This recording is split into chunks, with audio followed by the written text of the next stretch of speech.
It's been a while since I took you guys through a day in the life, so I'm gonna do that today. Heading to work right now. It is 8 a.m.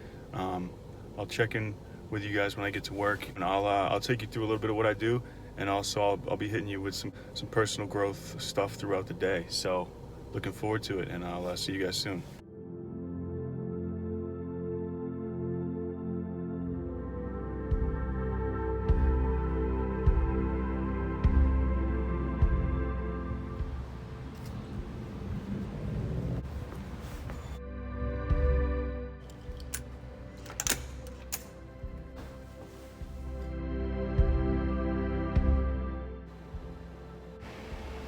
So I'm here in the office. I'm gonna just take you through what I do on a daily basis.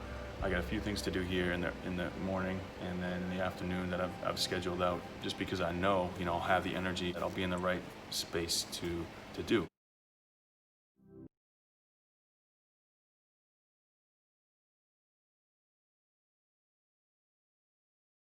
I just wanted to speak a little bit about what I do and some things I'll correlate it to a few things I think can help you in whatever you do in your life. So I am in sales, and really what I like to say or like to think is that sales is basically just relationships. It's relationship building, it's relationship strengthening. It's really just an exchange of resources for solving a problem for another person. And I think that everyone is in sales in some aspects of their lives. I mean, the way you present yourself to the world is always important, but increasingly more so when, everyone's making snap decisions. I do it. You make decisions based on what you see very quickly, and that's just because, we don't have time to think about everyone else and what everyone else is doing. We really don't have that time.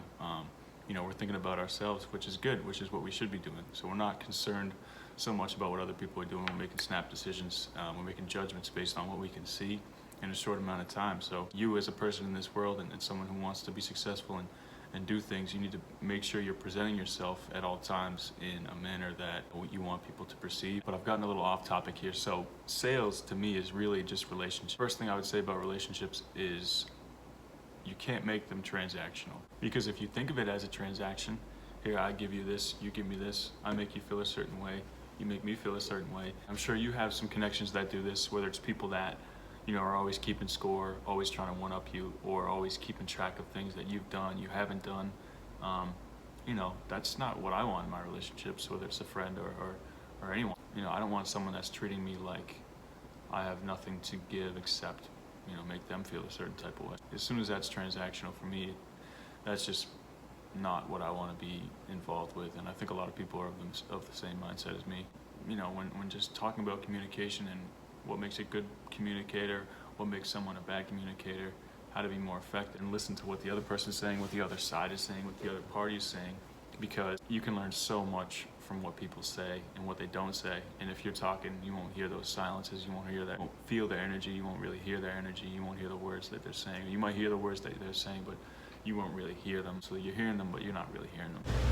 So I'm just taking my afternoon stroll here, which is always important to do, always something I do. But I was talking earlier about sales and relationships and communication, but I think what's equally important is being able to, identify problems that people have and find a solution, and be able to communicate that solution to them in a way that touches their self-interest, So everyone's always thinking about themselves, which isn't a bad thing. It's something that everyone does and everyone should do, You got to look out for yourself in this life. So when you are trying to get something out of somebody, I would definitely advise you to appeal to their self-interest. And what I mean by that is, instead of thinking about what they can do for you, what this would do for you, I'm saying, this is what I can do for you. This is how I can make your life better. This is how I can make things easier for you. This is how I can put you on a path of success and make your life easier, make you more money, whatever it is that the other person you think will pique the other person's interest in, and go about it like that. So I would challenge you in your life to identify, where you could be a better communicator, where your relationships aren't as strong as they should be, and how you can effectively appeal to others' self-interests to get what you want. Because I think everyone's in sales. I think the stereotype that salespeople need to be avoided is wrong. I think by not selling yourself, you're effectively taking yourself out of the game. eliminating your chances of winning, of climbing, of prospering, whatever it is you want to do, I think that you need to be actively selling yourself, advocating for yourself, you know, showing out for yourself. So first one in, last one out. Everything's got a price tag these days, even greatness.